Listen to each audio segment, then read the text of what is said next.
अस्सलाम वालेकुम नाजरीन, प्रोग्राम ग्राउंड जीरो के साथ मैं हूं शिफा यूसुफजई।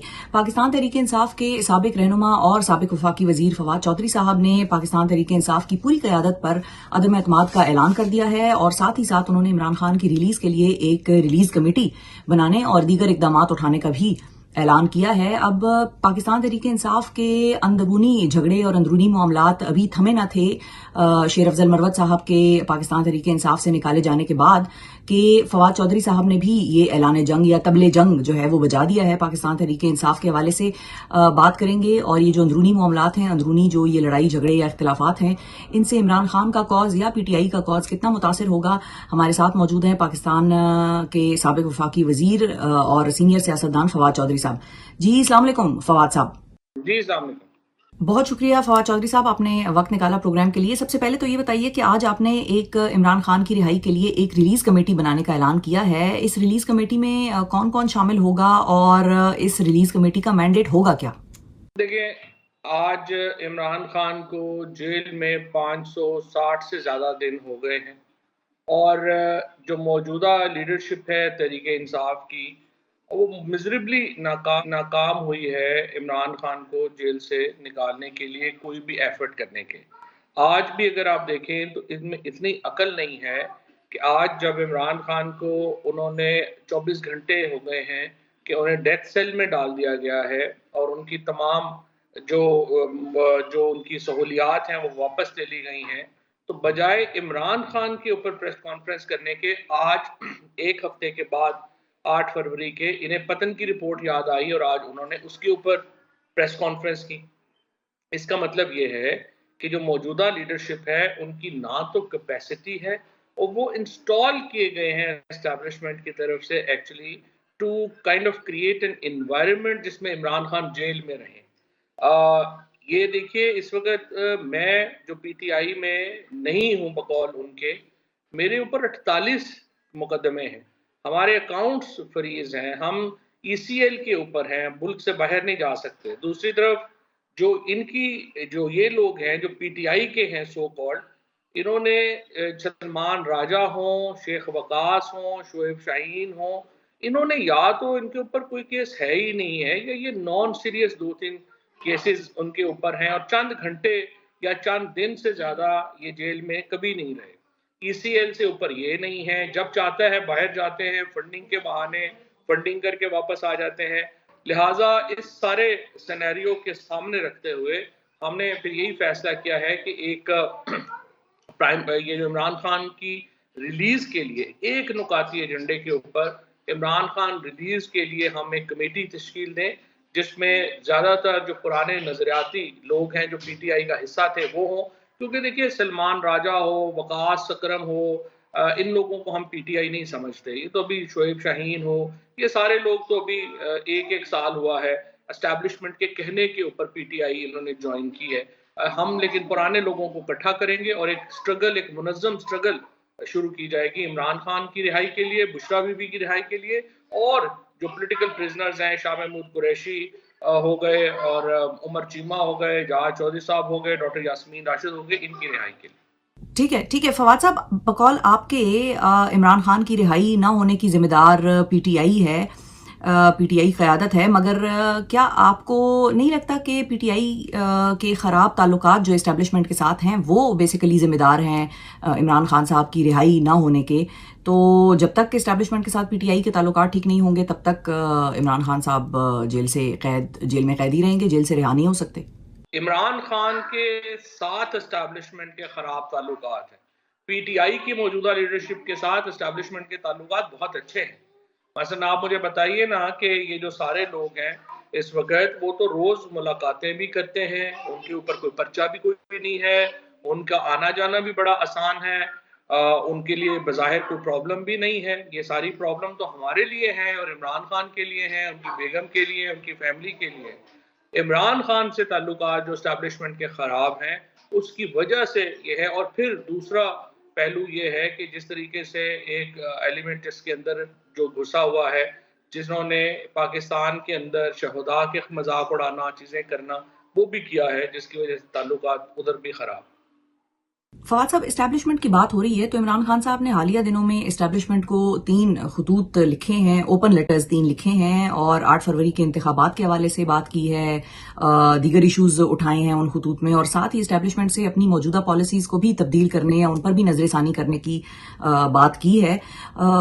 आप इमरान खान के इस इकदाम को कैसे देखते हैं? आपके ख्याल में ये जरूरी था, ये काम ठीक है जो उन्होंने किया, या ये एक गैर जरूरी इकदाम था given the position, stated position इस वक्त जो एस्टेब्लिशमेंट की है कि उन्होंने पीटीआई से बात नहीं करनी?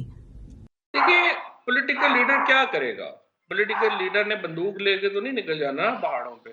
वो तो अपना नैरेटिव, अपना बयानिया ही सामने रखेंगे। और इमरान खान ने जो खत लिखे हैं वो आर्मी चीफ से ज्यादा अवाम के लिए हैं, और वो इस तरह है कि आप अहाता कर सकें उन हालात का जिनसे पाकिस्तान इस वक्त गुजर रहा है। और मेरा ये ख्याल है कि उन्होंने बड़ी कामयाबी से अपना जो नैरेटिव है, अपना जो बयानिया है, वो अवाम के सामने रख दिया है। और उसकी जो अहमियत है वो ना सिर्फ अब के लिए है बल्कि उसकी अहमियत तारीख के लिए। ठीक है, तो फवाद साहब ये बताइए कि आपने ऑपोजिशन अलायंस को मुतहर्रिक करने की बात की है और आज दोबारा से आपने ये जिक्र किया है, पीटीआई से कहां पर गलती हुई है? या आपको नहीं लगता कि पीटीआई की जो मौलाना फजलुर रहमान साहब के साथ जो हालिया राब्ते हुए हैं उनके बाद कोई सूरत हाल में बेहतरी आई है? नहीं, हालात बदल सकते थे, हालात बेहतर हो सकते थे। मौलाना फजलुर रहमान बड़े सीरियस थे इत्तेहाद बनाने में भी, चीज़ों को आगे लेके जाने में भी, लेकिन तहरीक इंसाफ की जो ये लीडरशिप है, अब देखिए ना, इसी से मुझे लगता है कि एस्टेब्लिशमेंट के इशारे पे ये चीज़ें जो हैं वो पीटीआई की मौजूदा लीडरशिप करती है। जहाँ पे आप देखिए कि उन्होंने, मौलाना ने ये गिला किया कि जो 26वीं आईनी तरमीम है, उसका सारा मुद्दा उनके ऊपर डाल दिया गया, जबकि हकीकत ये थी कि जो 26वीं आईनी तरमीम में कॉन्स्टिट्यूशन बेंचेस की तजवीज़ जो है, वो तो सलमान अकरम राजा ने दी थी। और उनका कहना था कि अगर आपको इसमें अमेंडमेंट चाहिए थी, तरमीम चाहिए थी, तो फिर आपको साथ बैठना चाहिए था आखिर वक़्त तक। इसी तरीके से उन्होंने कहा कि पीटीआई ने ऐलान किया था कि वो नून लीग और पीपल्स पार्टी के साथ बातचीत नहीं करेगी। लेकिन आप एक दिन गए और आपने उनके साथ जो है वो बातचीत शुरू कर दी। तो ये चीज़ें हैं जो कि ये लीडरशिप बड़ी इमैच्योर है। इसकी वजह से ये इत्तेहाद जो है वो आगे नहीं बढ़ सका। अदरवाइज़ मौलाना की तरफ से इस इत्तेहाद में दिलचस्पी बरकरार है।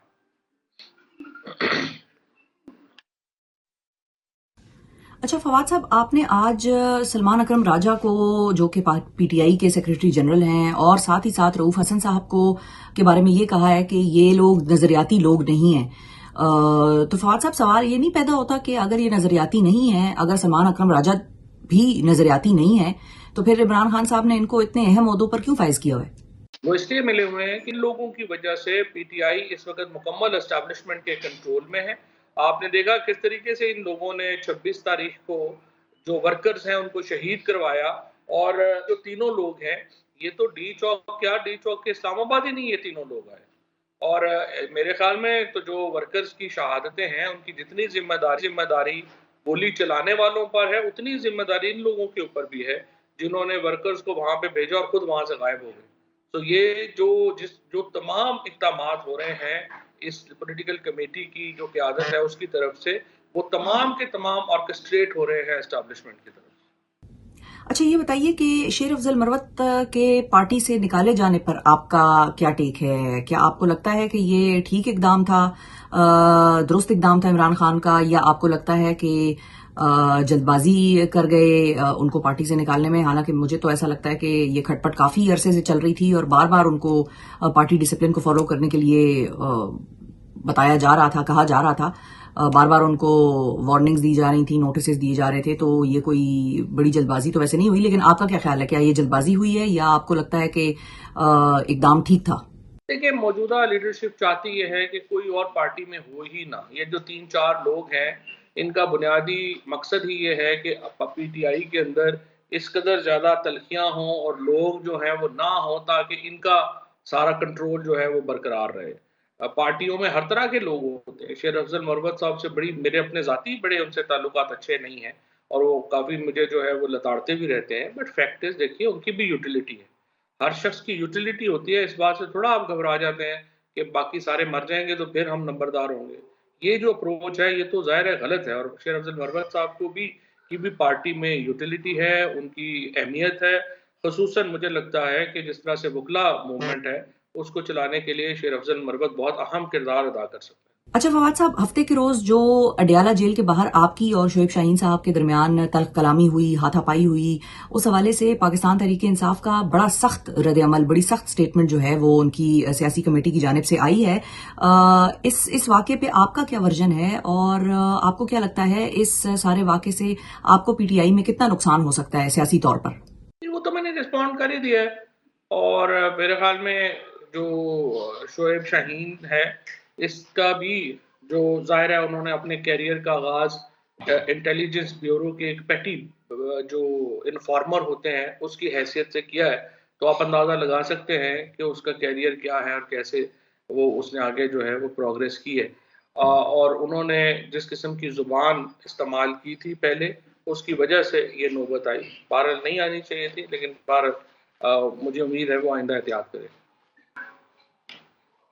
बहुत शुक्रिया अदा करेंगे फवाद चौधरी साहब। नाजरीन हमारे साथ मौजूद थे साबिक वफाकी वजीर और सीनियर सियासतदान, आपने उनका मौक़िफ़ सुना। नाजरीन ये तो आने वाले दिन ही बताएंगे कि पाकिस्तान तहरीक इंसाफ के अंदर जो सियासी इख्तिलाफात हैं वो क्या शक्ल इख्तियार करेंगे और पाकिस्तान तहरीक इंसाफ के साथ वाबस्ता साबिक जो पाकिस्तान तहरीक इंसाफ के लीडरान हैं उनकी पाकिस्तान तहरीक इंसाफ के लीडरान के साथ जो इख्तिलाफात हैं वो क्या शक्ल इख्तियार करेगी सिचुएशन, ये आने वाले दिन ही बताएंगे। नाजरीन मुझे जाना है एक वक्फे की तरफ। वक्फे के बाद जब वापस आएंगे तो आपको लेकर चलेंगे, जरा मुस्तफा कत्ल केस के हवाले से बात करेंगे। हमारे साथ हमारे 365 न्यूज के नुमाइंदे होंगे और उस हवाले से जानेंगे कि उस केस में मजीद क्या पेशरफ्त हुई है। मुस्तफा कत्ल केस के हवाले से बड़ी ही तकलीफदेह और दर्दनाक डिटेल्स जो हैं वो सामने आ रही हैं। अब तक की तमाम मालूमात के मुताबिक मुस्तफा को मुबैना तौर पर उसके दो दोस्तों अरमगान और शिराज की जानिब से कत्ल किया गया और फिर उन्होंने उसकी लाश को गाड़ी में रखा, गाड़ी को आग लगाई और वो जो अब गाड़ी है वो गाड़ी मुस्तफ़ा की लाश समेत, जली हुई लाश समेत वो बलूचिस्तान के इलाके हब से रिकवर कर ली गई है। मज़ीद इस हवाले से तफसीलात जानते हैं, इस केस की मज़ीद डिटेल्स जानते हैं। हमारे साथ हमारे 365 न्यूज़ के नुमाइंदे फैसल शकील साहब मौजूद हैं। अस्सलाम वालेकुम फैसल साहब। वालेकुम अस्सलाम।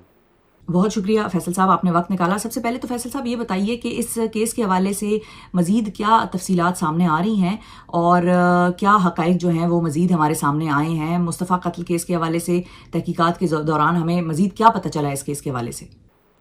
जी बिल्कुल, ये जो डिफेंस में मुस्तफ़ा कत्ल केस हुआ है, इससे जो है मुख्तलिफ इदारे पुलिस और प्रोसिक्यूशन पर सवालात उठ गए हैं और इसमें सनसनीखेज़ इंकशाफात हुए हैं कि किस तरीके से जो है पुलिस ने तफ्तीश के दौरान जो है मिस हैंडलिंग की और उसके बाद जो अदालत का रवैया था उस पर भी जो है वो कई सवालात उठ गए। मैं आपको बताऊं कि मुस्तफ़ा जो है मकतूल, ये भी जो है वो एक मुकदमे में गिरफ्तार हुआ था 2024 जनवरी को।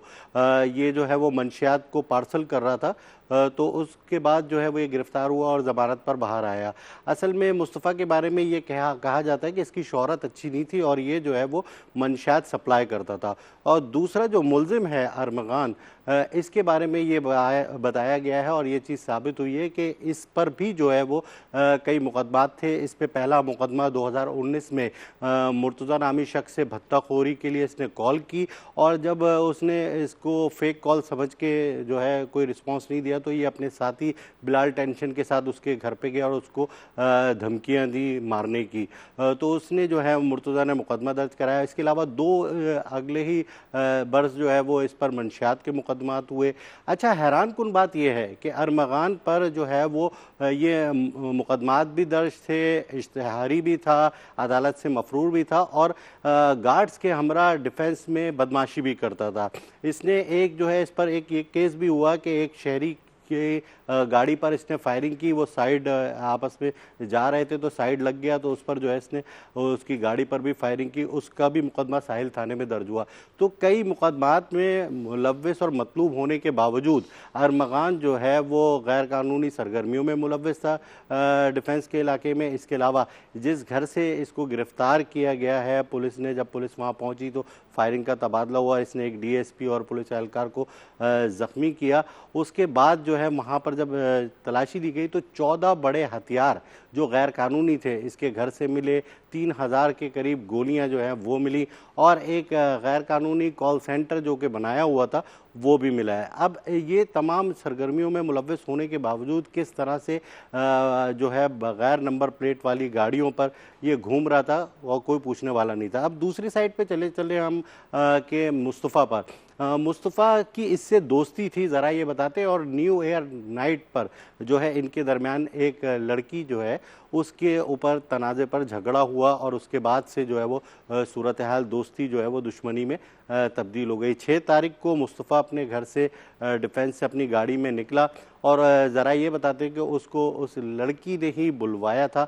जब मुस्तफ़ा इसके अरमगान के घर पे पहुंचा तो वहाँ पर इसको जो है वो 3 घंटे तक तशद्दुद का निशाना बनाया और निशाना बनाने के बाद ज़ख्मी करने के बाद इसको डिग्गी में डालकर इसकी लाश बग़ैर नंबर प्लेट वाली गाड़ी में यहाँ कराची से हब लेके गए और वहाँ पर जो है वो इसकी लाश को जला दिया।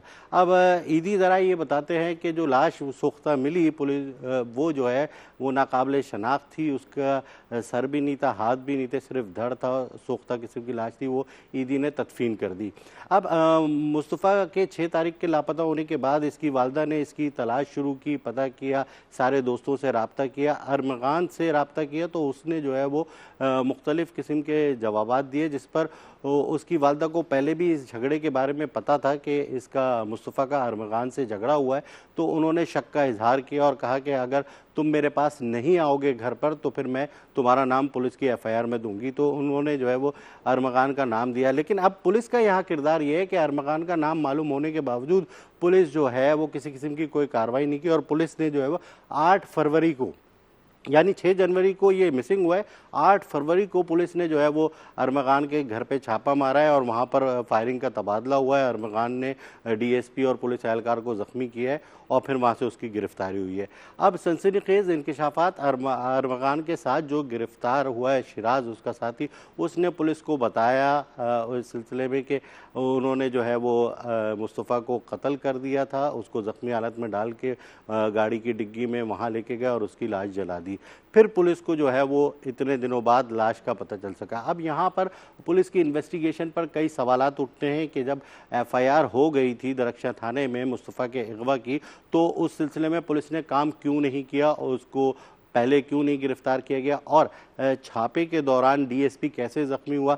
अब अगर यहाँ पर हम अदालती कार्रवाई को देखें, प्रोसिक्यूशन को, जब अदालत में जो है अरमगान की गिरफ्तारी के बाद उसकी रिमांड की इस्तदा की गई तो अदालत ने उसकी रिमांड नहीं दिया, वो जो जुडिशनल रिमांड पर जेल कस्टडी कर दी। जबकि एक डीएसपी को ज़ख्मी करना, पुलिस एहलकार को ज़ख्मी करना और 14 बड़े हथियार मिलने के बावजूद इसके साथ साथ एक कत्ल का मुकदमा जिसमें उसने खुद एतराफ़ भी कर लिया, उसको जो है वो तफ्तीश के लिए पुलिस के हवाले नहीं किया गया, उसको जो है अरमगान को जेल कस्टडी कर दिया। अच्छा ठीक है फैसल साहब, ये भी बताइए कि इस केस में जो मरकजी मुलजिम है अरमगान, उसका जिस्मानी रिमांड नहीं दिया गया, जिसके खिलाफ अब पुलिस जो है वो सिंध हाई कोर्ट चली गई है और अब उस हवाले से कल यानी 18 फरवरी को मुलजिम को पेश करने का हुक्म दिया गया है अदालत की जानिब से। ये ऐसा क्यों है कि इतने अहम केस में जिस पर पूरे मीडिया की, पूरी कौम की नजरें इस वक्त मरकूज हैं, उसमें मरकजी मुलजिम का जिस्मानी रिमांड ही ना दिया गया हो? ऐसा क्यों?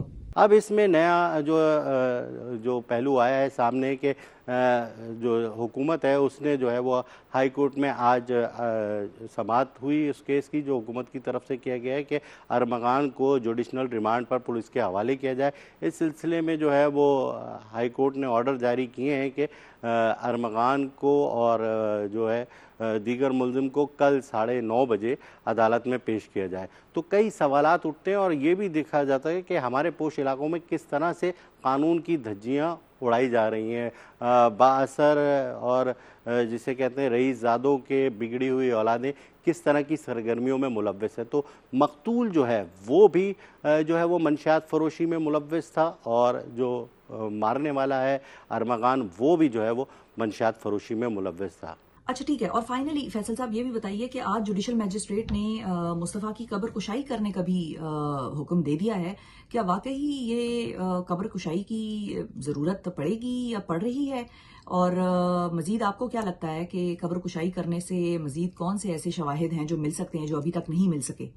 जी बिल्कुल, इससे बिल्कुल ये प्रोसिक्यूशन में अहम जो है वो इससे मिल सकते हैं। इस सिलसिले में जो है वो तफ्तीशी अफसर जो है उसने अदालत जुडिशनल मजिस्ट्रेट को एक दरख्वास्त दी है और उसमें ये इस्तदा की है कि जो है कब्र कुशाई की जाए और इसका हम ताकि DNA कराएं और फिर जो है वो ये बात साबित हो सके कि ये जो लाश मिली है ये मुस्तफ़ा की है। एक तरफ मैं आपको ये भी बताऊं कि जब पुलिस ने छापा मारा था अरमगान के घर, वहाँ से पुलिस को खून आलूद कपड़े और जो है वो मुस्तफ़ा का मोबाइल फ़ोन मिला था। जब वो खून आलूद कपड़ों का और मुस्तफ़ा की वालदा का DNA किया गया तो वो मैच हो गया। इस हद तक तो शवाहिद हो गए कि मारा जो है वो उसके घर पे गया है, तशद्दुद उसके घर पे किया गया है अरमगान के। लेकिन ये लाश जो मिली है ये वाकई में मुस्तफ़ा की है या नहीं, तो इस सिलसिले में पुलिस को जो है वो पोस्टमार्टम की ज़रूरत होगी। इसके लिए पुलिस ने जो है वो अदालत से इस्तदा की और अदालत ने मेडिकल बोर्ड बनाने के अहकाम दिए और 7 रोज़ के अंदर जो है वो कहा गया है सेक्रेटरी हेल्थ को कि वो जो है वो मेडिकल बोर्ड बनाएं और इसका पोस्टमार्टम करें। बहुत शुक्रिया अदा करेंगे फैसल शकील साहब, आप हमारे साथ मौजूद थे और मुस्तफ़ा कत्ल केस के हवाले से अहम तफसीलात से आगाह कर रहे थे। नाज़रीन, मुझे जाना एक छोटे से वक्फे की तरफ। वक्फे से जब वापस आएंगे तो आपकी मुलाकात कराएंगे एक बड़ी खास शख्सियत से और बात करेंगे कि वो शख्सियत पाकिस्तान में रहकर पाकिस्तान की खवातीन के लिए क्या काम कर रही है। पाकिस्तान की खवातीन के हवाले से जो जेंडर गैप है, जो विमेन एम्पावरमेंट है, ये सारे मामलात कितनी करीब से वो देख रही हैं और इन सारे इशूज़ के लिए वो क्या कर रही हैं पाकिस्तान में, ये आपको बताएंगे।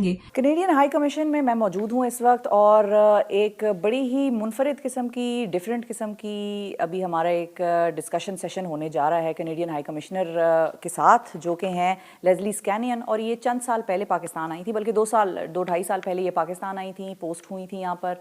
और उसके बाद फिर कनेडियन हाई कमिश्नर ने कौन कौन से ऐसे स्टेप्स लिए जो कि ख़वातीन की एम्पावरमेंट में मदद फराहम करते हैं, कौन कौन सी कोलैबोरेशंस हैं पाकिस्तान और कनाडा के दरमियान जो कि दीगर शोबों में होती हैं, इन सारी चीज़ों पर बात करेंगे। ये भी जानेंगे कि पाकिस्तान के हवाले से what's her favourite food, what is her go to place, relax करती हैं तो कहाँ जाती हैं, पाकिस्तान के हवाले से क्या फ़र्स्ट इंप्रेशन था व्हेन शी लैंडेड हियर, क्या चीज़ें पसंद हैं, ये सारी बात करेंगे। हमारे साथ मौजूद हैं high commissioner Leslie स्कैनियन।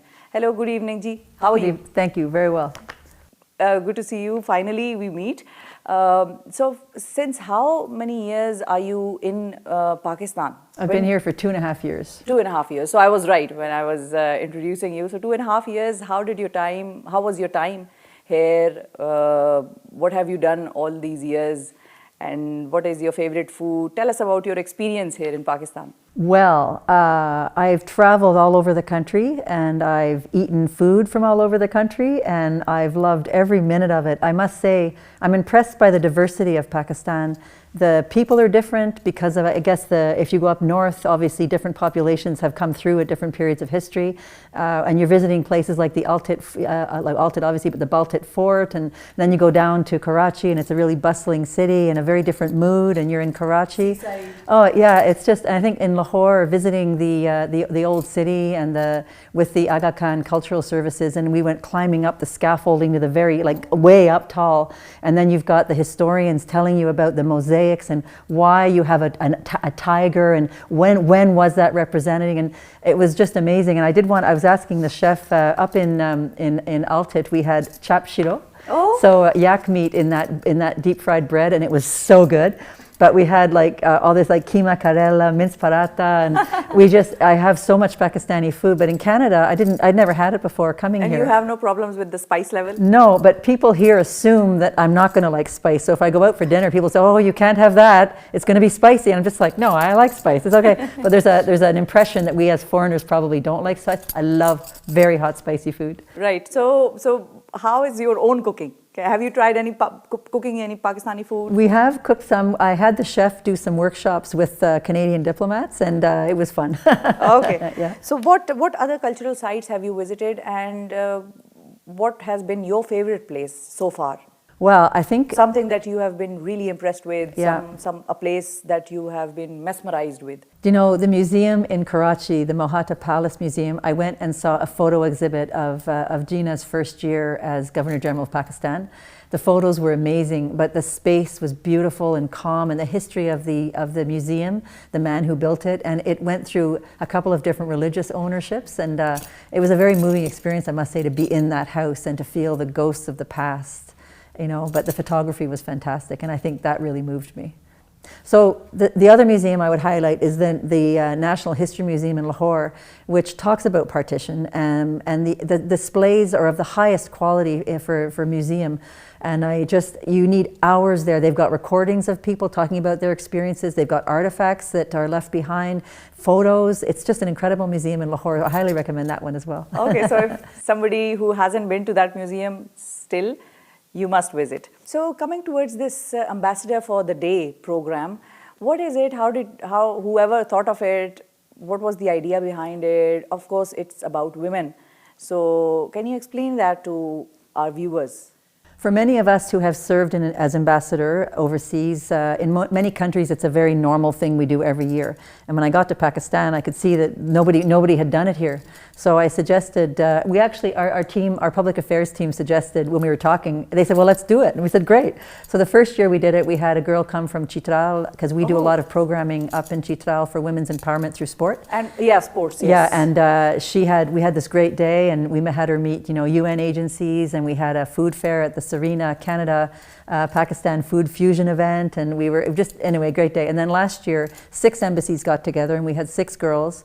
And again, we had lots of activities all day, but we also did a cultural night at PNCA, and it was fantastic, including the Banff Mountain Film Festival. But every embassy participating had their own cultural space, and it was a great evening. So last year was very dynamic. So this is our 3rd year doing it, and because of timelines, we weren't able to coordinate with the same embassy. So we're doing our solo this year. And what is the experience that the Ambassador for a Day, a young girl gets when she's the ambassador for a day? Well, the first year we did it, I handed over my Twitter account to my young ambassador, and she tweeted all day. She tweeted as ambassador, yeah. But now you can't tweet, like technically. So it's not easy. Like, we are tweeting about it, but I can't hand my phone because my phone can't tweet because I can't access Twitter on my iPhone. Oh, yeah. So it changes that, because that was really fun to give her the account, because she was tweeting, we had her chair meetings, and it really gives a chance for a girl to see what leadership looks like. Like today, we had 7 ambassadors. We had Maliha Lodi to talk about foreign policy, and she could ask questions about Pakistan's foreign policy, about our policy here in Pakistan. What are we trying to accomplish? And she chaired a meeting this morning of program managers. She's meeting with Canadian investors this afternoon, and then tonight we have a cultural activity here, and then she'll be giving a speech. Right, the Banff Film Festival right. as well. Yeah. So how is Canada contributing when it comes to women empowerment and access to education, access to sports, opportunities for women and girls, especially when we are badly hit by climate change? Well, climate change is an interesting issue in Pakistan. It's something we work a lot on, and when this catastrophic flooding happened in 2022, Canada was very quick. We contributed about 58 million Canadian dollars to the response, both to mitigate and to adapt. But the literature says that climate catastrophes like these floods are going to become more frequent. So the emphasis really has to be on adaptation and on building to mitigate. Okay. But I'm not sure how much of that, there's a lot of technical capacity building that has to happen in Pakistan. And I think the world is looking at this and saying, how can we support the region more broadly? But we're participating in the Green Climate Fund, and Pakistan has 10 projects coming out of that, and those are focused on climate resilient communities, on rebuilding in a way that adapts to the future, because it is a changing world. So we have various programs through which we program to support Pakistan as it considers how it is going to respond to climate and environmental challenges. Right, and because we talked about tonight, the evening and the Banff Film Festival, what is that about? What are the films showcasing? Yeah, what is the theme? Yeah, in many ways it's about women in sport. And I think for us to empower girls to see themselves in roles they wouldn't normally see themselves in. So several of the films are girls doing sport. And that to us is really important. But it's not just about girls, it's about the whole community seeing girls do sport. And when we do our support up in the north for women's empowerment, we're working with elders, we're working with religious leaders, because it has to be the community that wants to see their girls succeed. So these films are they're promoting, consideration of the environment, adventure tourism, and just giving people an idea of what the land of the possible looks like. Right, yeah. Right. And how does Canada leverage itself in G7 when we talk about climate change, women empowerment, sustainability? Well, those are all top priorities for Canada. As you know, we're the chair of the G7 this year, and the Leaders Summit is in Kananaskis in June, I think. But those are all the primary issues of G7, generally speaking. But Canada has been we have a feminist international assistance policy. We have a feminist foreign policy. And I will say, as far as we go, when I went to Poland as ambassador in 2018, we had a 50% group of women ambassadors, and that included in our G7 missions. And we had 50% of our cabinet was female. Like this is part and parcel of everything we do. And with Canada leading the G7 this year, that's top of mind is gender empowerment, women's empowerment. So. Right. So trade, if we talk about trade, that is one area that is always helping to uplift communities, and trade between Pakistan and Canada is also growing. So what are the areas, what are the fields where Pakistan and Canada, both countries, are collaborating? Well, yeah, not so much collaborating, but Canada and the United States are both major exporters of canola and oilseeds to Pakistan. When I arrived in November 22, that's when the government overnight shut down GMO canola. And it was a real disaster for importers. The Canadian exporters had been paid, but the Pakistani importers who had paid for the product lost all their money because the rules prevented the product from being unloaded. So since then it hasn't operationalized yet to allow the product back in. But we used to be like $1 billion sort of a two-way trade. But that is our biggest product for Pakistan. But as far as investment goes, there are several franchises here like Tim Hortons, Second Cup, Expectation, Mary Brown's Chicken is coming in soon. And but the biggest, I think, we have a lot of companies focusing on clean energy. We have JCM Power down outside of Karachi, and they do, through wind turbines, they're doing renewable clean energy, which is fantastic and super needed, especially with the pollution problems here in Pakistan, but also the unstable grid, especially, I don't know if you follow some people on Twitter who talk about how frequently the grid goes down. But we also have the Barrick Gold investment in Baluchistan, which is Pakistan's biggest incoming investment. And Barrick is following Canadian mining standards, which are very clear on social development. So Barrick is building schools to educate the adults who will work in the mine. They're building schools for the children of the community. They're using... And the miners. And they're using renewable energy. They're using solar, wind. They're redeveloping the rail grid to get their products to market. So they are a force for good in that region. There is pushback from some Baluch who feel that it wasn't with the agreement of the people. But of course, the Baluch government is very invested in this, as is the government of Pakistan. But this is going to be, if this works out well, which it hopefully will and should, it'll be an incredibly good calling card for every other foreign investor who's considering coming to Pakistan. Very interesting, and yes, I agree with you So finally, before we move towards the organic garden, let me tell my viewers that इधर एक बड़ा ज़बरदस्त organic garden है जो कि High Commissioner हमें visit कराएंगी. But before going out, quickly I would like to know, what is your favorite quote, or do you have a quote in mind for the Pakistani women, because you have celebrated National Women's Day in advance this year. So do you have a quote in mind for Pakistani women? Do you know what? I don't have a quote, but I will reference Gina's comments about the role of women in society. First of all, he was a secular man who didn't believe religion had a role in government and in politics. But he also believed that women were partners and that women should be equally present in the political sphere. And that, to me, is very powerful in terms of what role women should be playing in every sphere of life. Obviously, we're equal partners in whatever happens in a country. So that's what I would say. Okay, so let's move out. Okay. Let's go. Organic garden, viewers.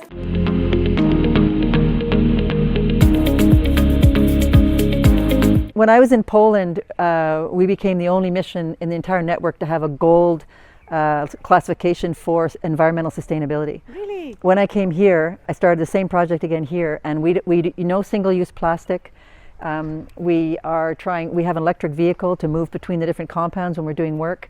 Obviously I live here, I don't have to bike to work, but this organic garden, the chef works with a gardener, okay, so that we grow what we want to serve. And so whenever we're building a menu for an official event, we use what we have in the garden. So today, for example, we had our lunch with our ambassador for a day. We used our cabbage in here, we used our raquette, and we made a warm cauliflower salad. We do composting, so the earth is of very high quality because it's all composted, contributing to the earth to make it awesome. So this is all, every time you come to the Canadian official residence, you're eating organic produce from our own garden. Wow. Isn't that amazing? Amazing. Yeah, exactly. I just love it. And Eggplant. You have eggplant as well. we have eggplant, and depending on what's in season. What's your favorite vegetable? What veggies do you like? Do you know what? I love eggplant. Oh. But I spent 6 years in Japan, and they have very small, beautiful little eggplants. But the cauliflower, the way the chef cooks them is pretty fantastic. We use a lot of tomatoes. We basically, when you come to the Canadian residence for an official meal, you're having a Canadian meal. So you're going to have salmon, everything is Canadian. But when I'm eating on my own, I always have Pakistani. I love it. I have it every day for lunch. I love it. You're a spicy food fan. Yeah, totally. But this is really, I love coming out here. It makes me feel energetic, I think, and fresh.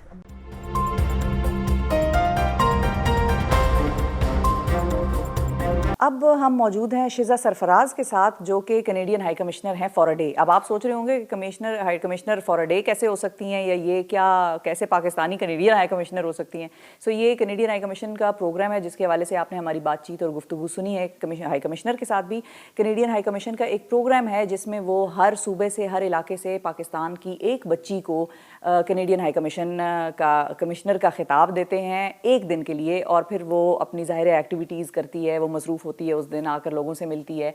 सो हम जानेंगे इस दफ़ा के किसको उन्होंने चुना है और उनका कितना पोटेंशियल है पाकिस्तान में, वो क्या कंट्रीब्यूट करना चाहती हैं आगे आने वाले अपने ज़िंदगी के सालों में। हमारे साथ शिजा सरफराज मौजूद हैं। अस्सलाम वालेकुम शिजा। वालेकुम अस्सलाम। Thank you शिजा for giving us time. सबसे पहले तो इस प्रोग्राम के बारे में बताएं, आप कैसे सिलेक्ट हुई, कहाँ से आपका ताल्लुक़ है, थोड़ा सा हमारे नाजरीन को अपने बारे में बताएं और करती क्या हैं आप। मेरा नाम शिजा सरफराज है और बेसिकली मैं सियालकोट से बिलोंग करती हूँ, पंजाब से।